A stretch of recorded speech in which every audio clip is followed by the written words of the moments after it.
Finally fixed my wobbly mirror, so to remove it, just pop it. Pops out like that.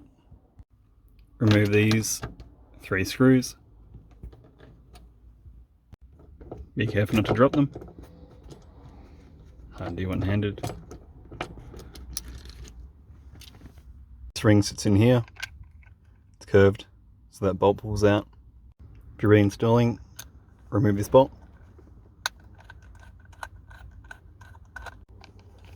Remove the cover. Removing the cover allows access to the screws through here. Place this back on. Place this back on, making sure the prongs are facing down. Put back in your screw.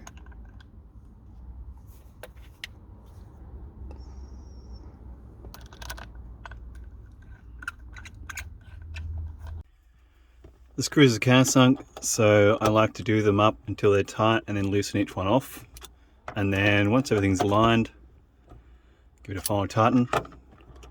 When screwing them in, they should go in without cross-threading, so don't use force when initially screwing them in. So now it's done. Pop on our cover, and voila.